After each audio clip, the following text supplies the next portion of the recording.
بلغ مقاصدنا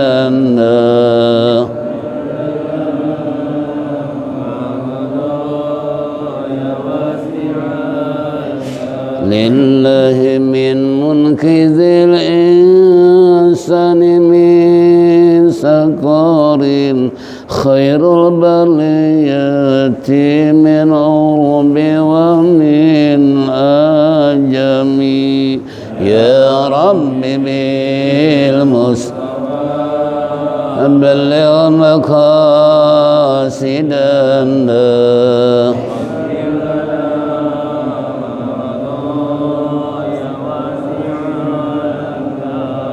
اللهم صل وسلم وبارك عليه. Ma'asyiral muslimin wal muslimat rahimakumullah.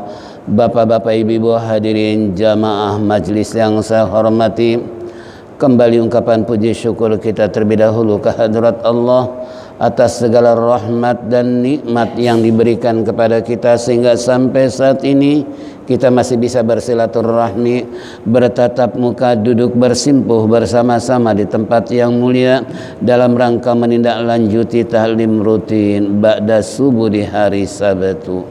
Oleh karena itu manfaatkanlah sebaik-baiknya untuk lebih meningkatkan wawasan kita, memperkuat ukhuwah Islamiyah di antara kita, dan sekaligus menanamkan iman dan Islam kita agar tumbuh takwa kepada Allah dengan sebenar-benarnya takwa. Harapan kita mudah-mudahan apa yang kita lakukan semua ini mendapat ridha Allah Subhanahu wa taala, taufik dan hidayah, rahmat dan inayah selalu menyertai kehidupan kita sehingga kelak mati husnul khatimah. Amin ya rabbal alamin. Baiklah hadirin jamaah rahimakumullah, kembali kita akan menyimak, mendengar dan membaca apa yang terkandung dalam kitab Risalatul Mu'awwanah halaman 67. Tandanya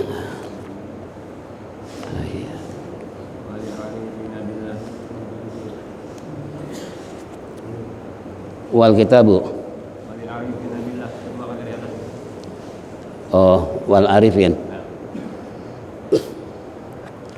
walil arifina billahil qiyamu bil lail manazilatu syarifatun wa adwakun latifatun yajidunaha fi qulubihim min na'imil qurbi minallah walazatil unsi billahi wa tayyibil munajati wal muhadasati ma'allahi hatta qala ba'duhum in kana ahlul jannati fi misli ma nahnu fihi innahum lafi 'aishin tayyibin wa qala akharu ahlul lail fi lailihim ka ahlil lahwi fi dhahmihim fi lahwihim wa qala akhar mundu arba'ina sanata ma gammani syai'un illa tulu'ul fajri wa hadza na'imun la yakunu illa ba'da tajarru'il mirarat wa tahmulish masaqat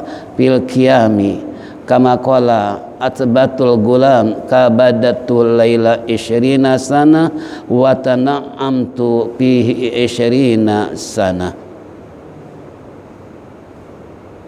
Fa in qulta madza aqra'u fi salati bilail wa kam rakaatun yang bagi anna usolliya fa'lam anna Rasulullah sallallahu alaihi wasallam lam yuzib fi tahajjudihi ala qiraati syai'in makhsusin wal hasanu an tataba'al qur'ana fataqra'ahu syai'an fa syai'an fi qiyamika hatta takhtimahu fi syahrin au aqalla wa aksara hasba nasyatik wa amma adadu rakaat fa aksaru maruwiya min qiyami Rasulullah sallallahu alaihi wasallam salasa asyarata rakaatan wa warada iktisaru ala tis'i wa sab'i wa aksaru ma warada anhu sallallahu alaihi wasallam al muwazafatu alaihi ihda asyarata rakaatan Wallahu a'lam bisawab.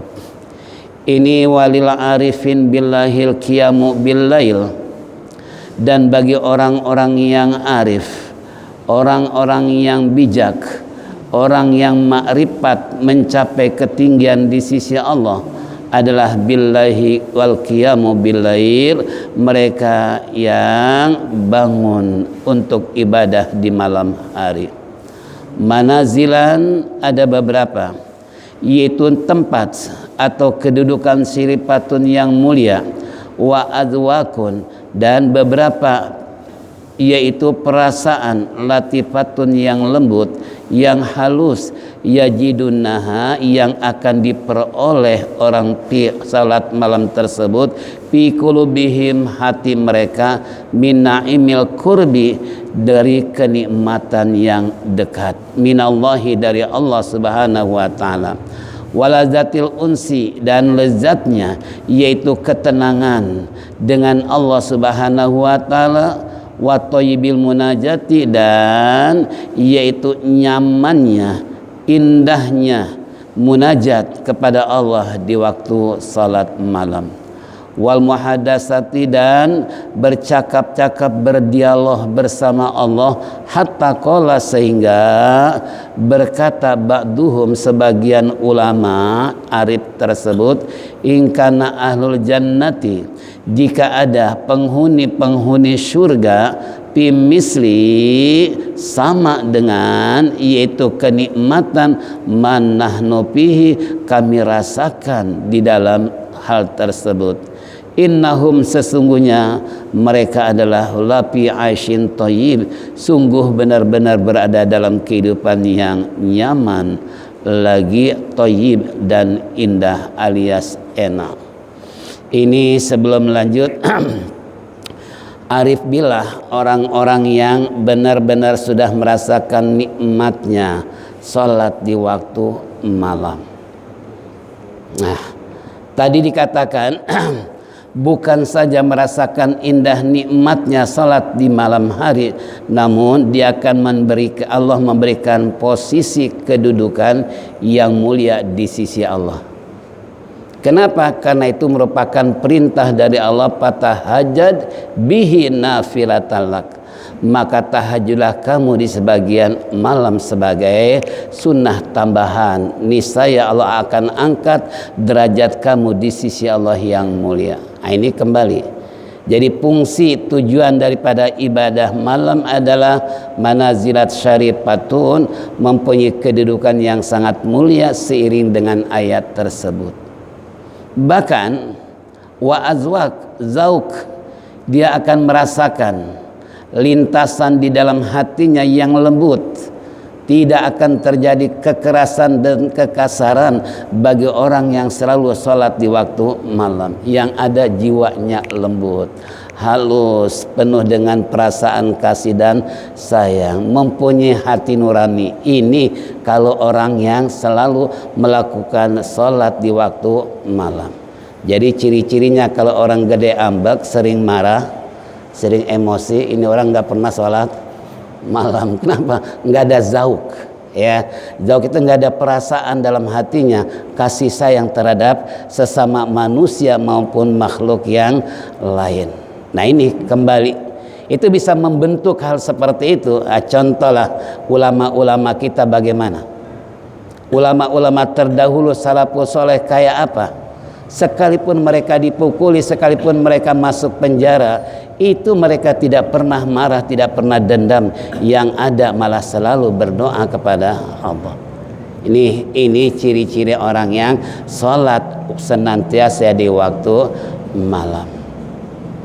Bahkan kita dengar contoh seorang Habibullah ketika masuk ke dalam penjara, di saat orang sedang tidur dalam penjara, dia berdoa memohon pada Allah Subhanahu wa taala, tiba-tiba terbang ke atas udara yang berwarna putih sehingga tak ada yang tahu kecuali ada seorang yang lihat. Begitu disapa, "Bib, saya tadi lihat bayangan terbang putih ke atas." Apa kata si Habib? "Jangan cerita pada orang lain sebelum saya mati." Kenapa? Ya tadi saking dekatnya dengan Allah, dia memperoleh hal-hal di luar kemampuan daya pikir manusia. Coba kalau kita pikir bisa terbang kayak begitu, kira-kira gimana? Ya, bagaimana dengan Habib Hussein yang di luar batang? Disebut di luar batang karena waktu dia asung dimasukkan dalam keranda, ternyata mayitnya nggak ada, makanya disebut luar, berarti di luar batang gitu kan. Di luar di mana? Nggak ada di dalam. Ya, kalau seandainya di penjara beliau yang ada paling yang nyangkut bajunya doang, orangnya itu tadi. Ya, jadi nggak akan mendapatkan sesuatu hal yang dirinya marah, emosi, ngambek, apalagi digosip segala macam, timbul dendam, timbul melakukan perlawanan. Ini orang-orang yang qiyamul lail wa azwaqul latifatun, dia merasakan tentang lembutnya jiwa. Jadi diapain istilah kata bahasa kita oleh orang lain nggak bakalan marah. Coba kalau nggak pernah sholat malam kira-kira gimana? Dicolek sedikit. Apalagi digosip, masya Allah. Na'udzubillah min dzalik, itu ciri-cirinya. Bahkan yajidunaha fi qulubihim min na'imil qurbi min Allah. Bahkan dia akan memperoleh dengan qiyamul lail tersebut di dalam hati mereka kenikmatan yang begitu dekatnya dengan Allah.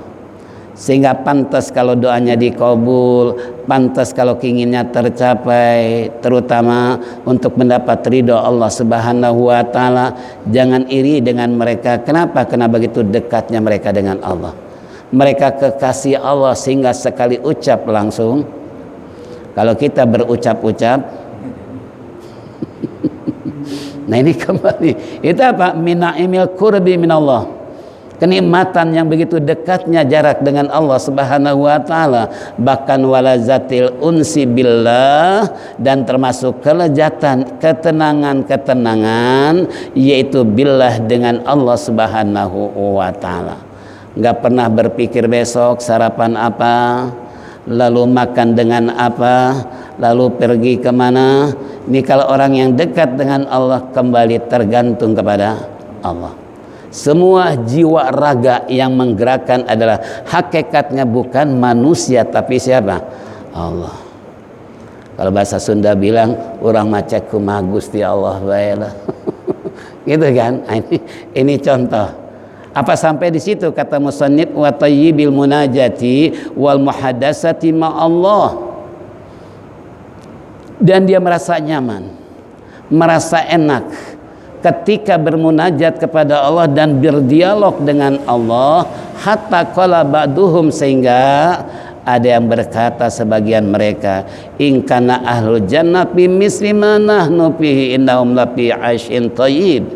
Jika ada penghuni-penghuni surga lalu mereka yaitu fi misli kenikmatan mahnahnu yang kami rasakan, kata penghuni surga, innahum lafi 'aisyin thayyib, sesungguhnya mereka adalah benar-benar berada dalam kehidupan yang nyaman dan yang enak.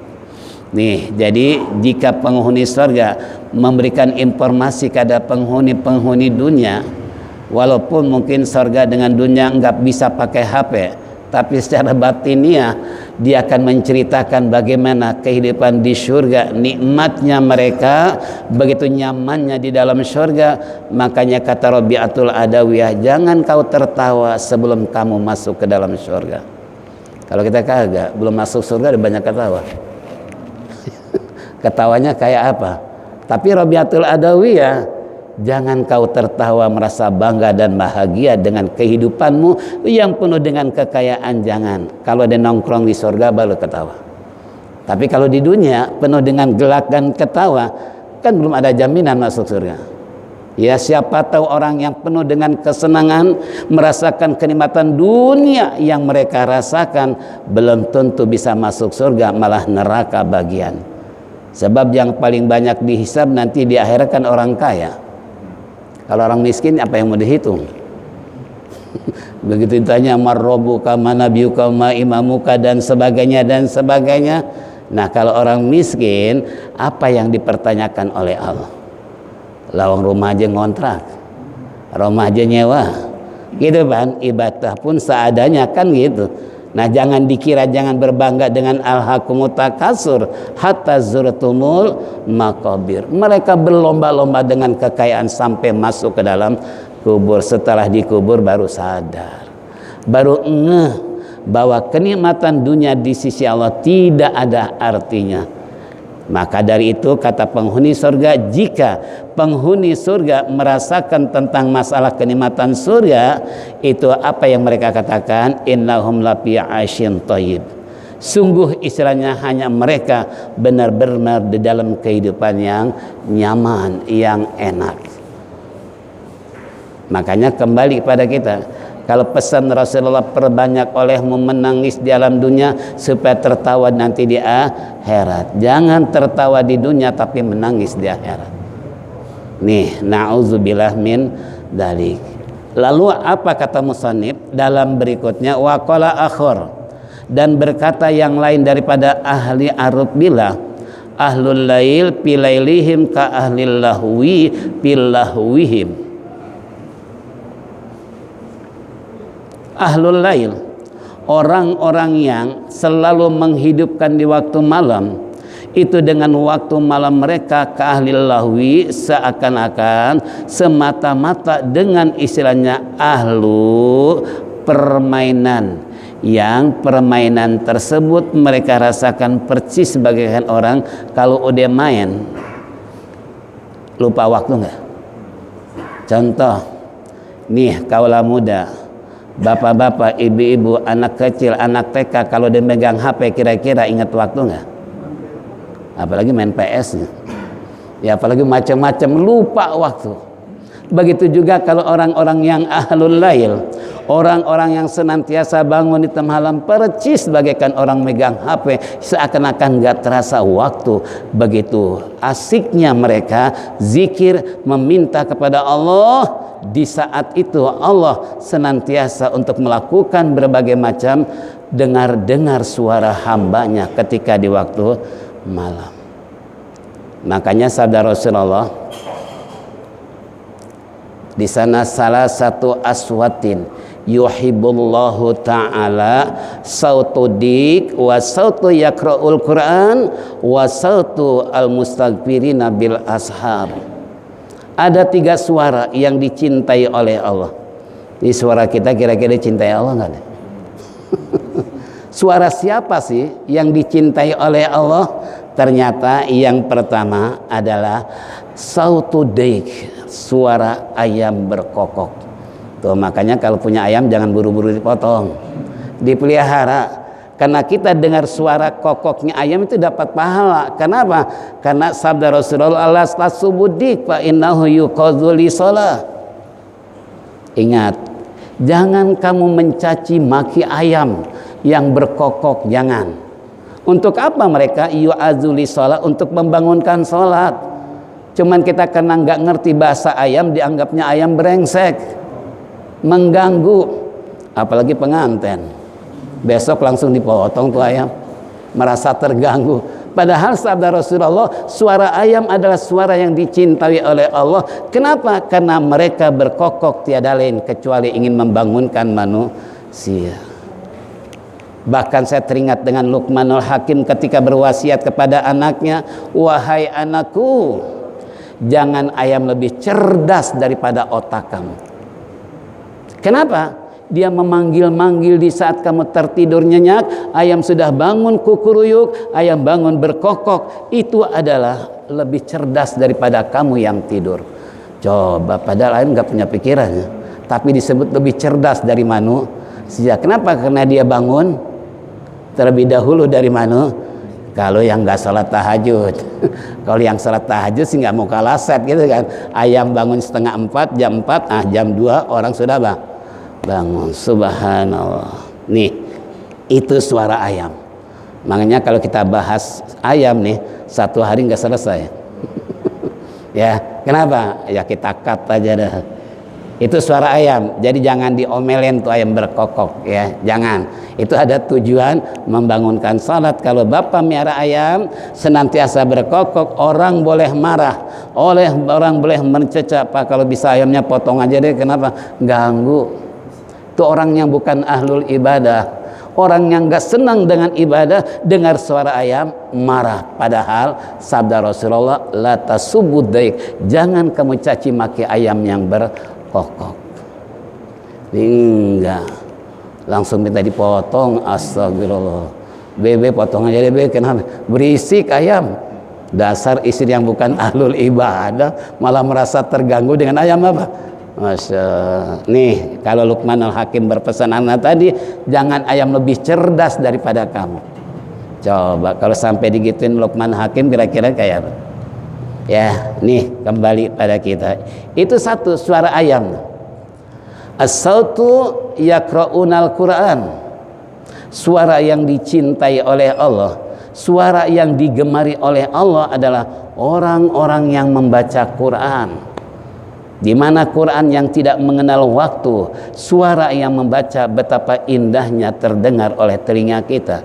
Betapa nikmat dan tenangnya kalau udah dengar suara Al-Quran. Sepanjang hari baca Quran enggak ada istilah namanya enggak enak. Coba kalau dangdutan dengar pas begitu matahari sedang tergelincir, kira-kira kayak apa?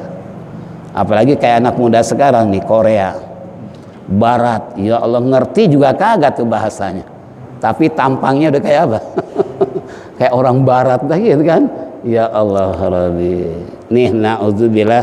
Coba kalau baca Quran tengah hari kayak pagi hari kayak malam hari, kayak orang-orang tempo dulu. Saya teringat nenek saya, ibu saya, kalau jam 2 udah bangun, Quran di tangan kanannya, lampu tempel di tangan kirinya, sambil baca sayup-sayup sampai ketika kita mendusan, siapa sih suara yang baca Quran? Begitu tengok di kamarnya, subhanallah. Itu nenek-nenek dulu. Nenek-nenek sekarang, nenek sekarang, itu ibu-ibu dulu, ibu-ibu sekarang, Masya Allah, jauh sekali. Hayata kata Allah, jauh sekali kalau dibandingkan dengan orang tua dulu yang mereka selalu bangun di tengah malam. Makanya sampai saya teringat dengan ibu nenek seperti itu, subhanallah. Ya, nah sekarang tinggal menggalakkan, membudidayakan sebagai anak keturunan, masihkah ada yang seperti nenek dan ibu?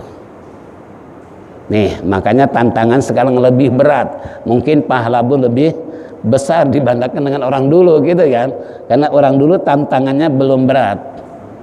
Ya, mereka belum bisa nonton TV, belum dengar radio segala macam, belum megang HP. Kalau sekarang nenek-nenek kemana-mana pegang HP gitu, asiknya mereka ngobrol di HP. Astagfirullah, tahu yang diobrolin apaan kira-kira? Nih, ini bagaikan orang yang lahwi tadi yang ketiga, as-sautu mustaghfirina bil ashar.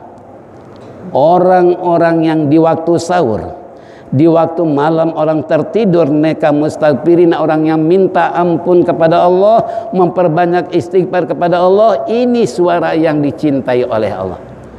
Makanya Allah mengerahkan pada malaikat, hai malaikat, coba perhatikan siapa sih suara itu. Apa sih yang mereka inginkan? Kasih kabar gembira buat mereka. Kalau mereka meminta sesuatu, katakan saya kasih.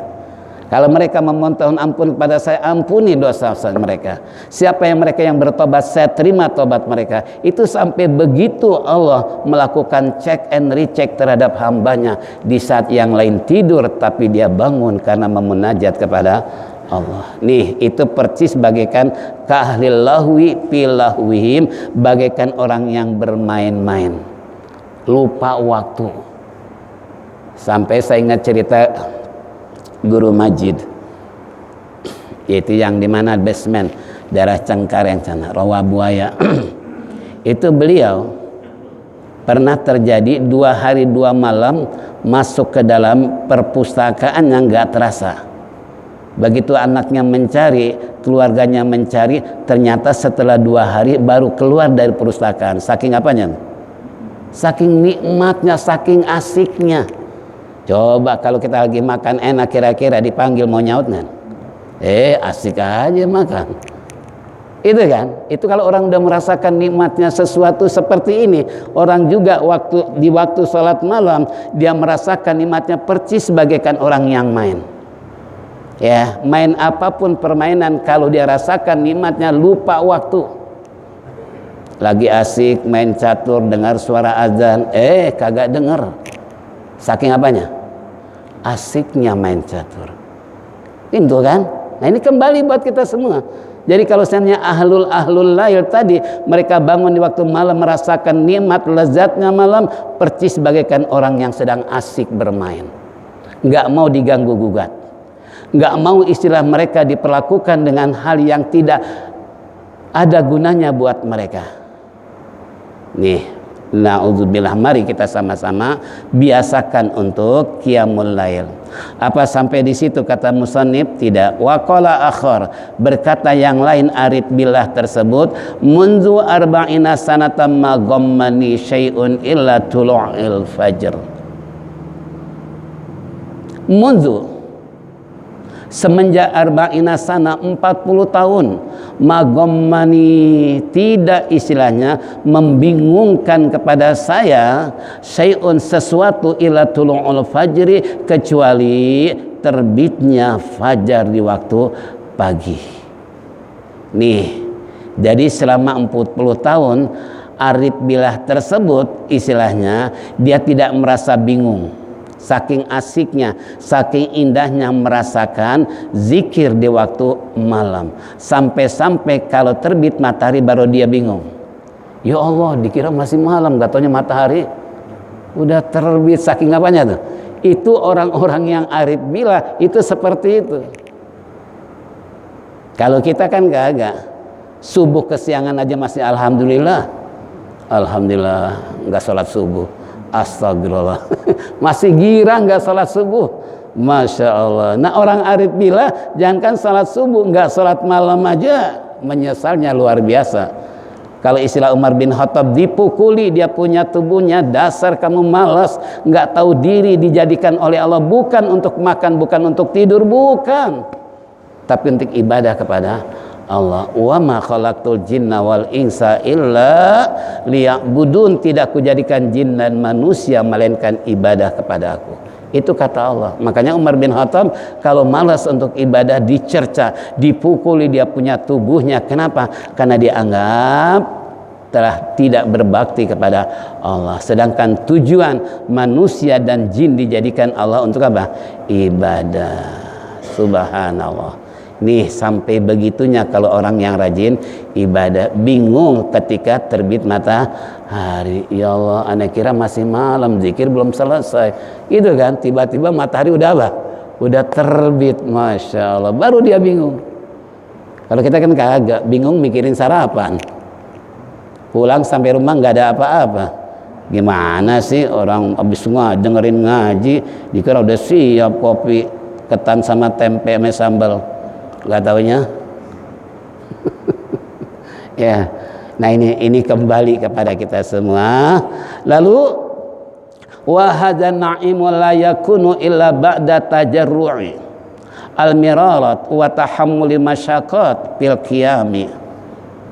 Dan kenikmatan ini la yakunu tidak akan diperoleh, tidak akan terjadi illa ba'da tajarru'i, kecuali sesudah, yaitu apa? Tajarru'il mirara, yaitu meneguk istilahnya kepahitannya, wa tahammuli masyaqqat, dan telah menanggung resiko penuh dengan kecapean dan kelelahan.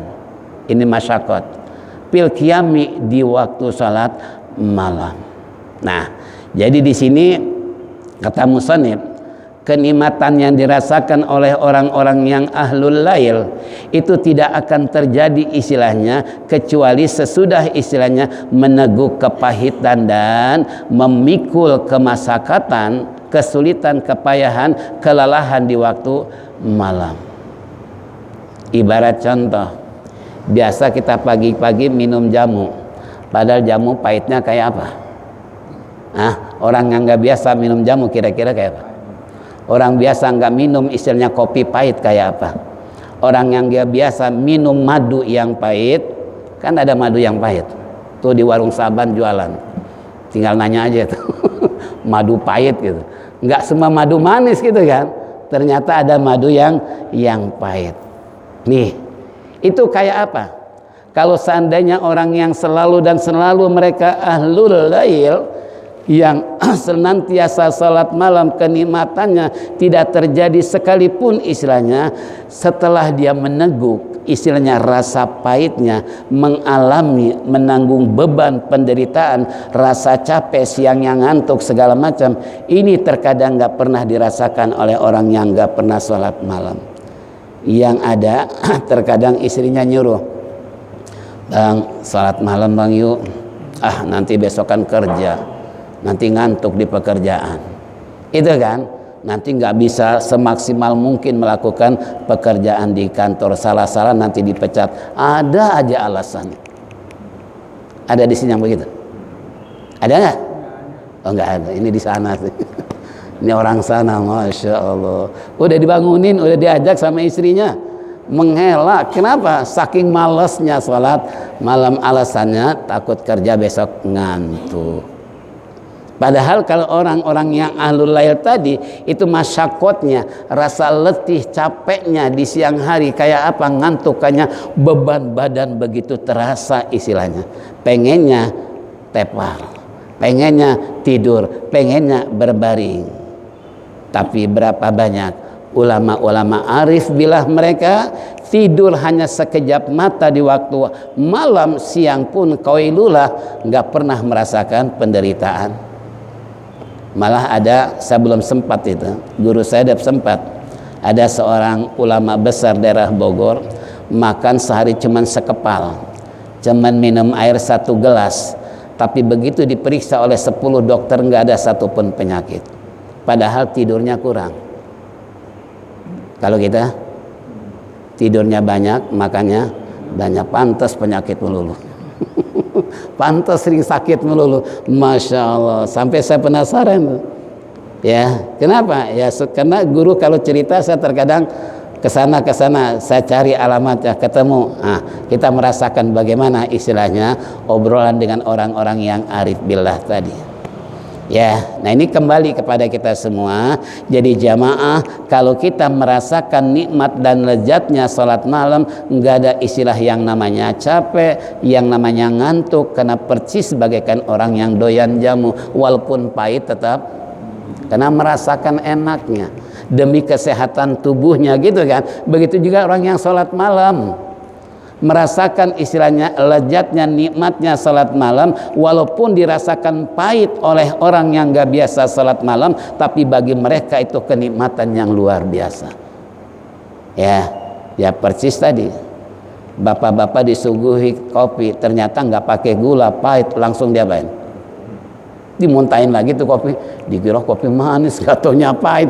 Kenapa? Ya karena nggak biasa. Coba bagi yang biasa, Masya Allah, luar biasa. Nih, makanya tajarru'il mirarati wa tahammul masyaqqati fil qiyami dikatakan tadi bagaikan meneguk kepahitan dan memikul beban yang cukup melelahkan, yang cukup capek di dalam salat malam. Nah, katakanlah kalau bangun jam 2, jam 3 sampai terbit matahari berapa jam? Nah, 3 jam. 3 jam kita duduk setiap hari seperti itu, karena sudah biasa dan sudah berlangganan dengan sholat malam. Ada capek nggak kira? Karena menikmati 3 jam nggak pernah ada rasa capek, pegel nggak ada. Kita baru ngaji setengah jam aja udah apa? Udah apa? Karena nggak merasakan nikmatnya ngaji. Sama orang ngaji juga sama. Kalau udah merasakan manisnya ngaji, subhanallah, ya sehari nggak ngaji kayaknya punya utang banget. Apalagi dosanya kayak apa kalau kita kagak ngaji. Sampai Rasulullah sabdakan kan, asyadun nas hasratan yaumal qiyamah rajulun amkanahu talabul ilmi fid dunya falam yatlub. yang paling menyesal manusia di akhirat yang bisa ngaji, tahu ada pengajian tapi dia nggak mau ngaji. Ini nyesalnya nanti di akhirat. Percaya nggak? Percaya nggak? Kalau nggak percaya silahkan mati duluan. Saya bukan nawarin, silahkan aja. Kalau nggak percaya ini hadis Rasulullah. Nah kalau dibilang asyadunna, sehebat-hebatnya manusia penyesalan nanti di akhirat adalah orang yang bisa ngaji, normal, sehat walafiat, tahu ada pengajian tapi dia nggak mau duduk. Ini nyesalnya nanti di akhirat. Makanya saya bilang kalau nggak percaya mati aja duluan. Kalau nggak percaya. Tapi kalau orang yang biasa duduk di majlis salim, begitu indah, begitu nikmatnya, persis bagaikan orang yang main gak terasa, tahu-tahu selesai. Coba yang nggak biasa, udah gelisah, pengen gitu kan. Itu kan bedanya di situ ahlul ibadah dengan ahlul haram jadah. Ya, kalau ahlu haram jadah untuk di tempat-tempat kumpul dengan ulama-ulama, dengan orang-orang soleh dan sebagainya, persis sebagai orang yang asik megang HP, nggak mau diganggu saking enaknya, gitu kan.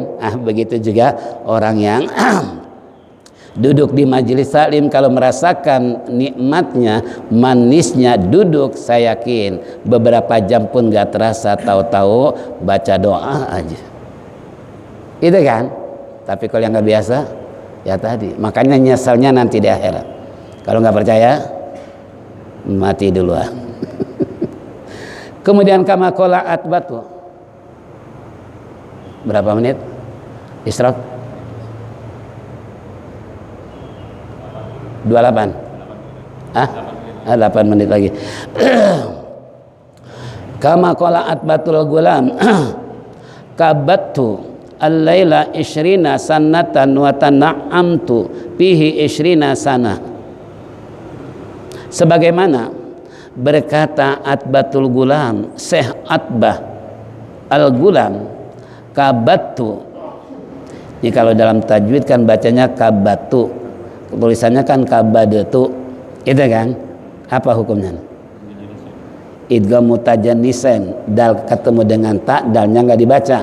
Kama badatu batu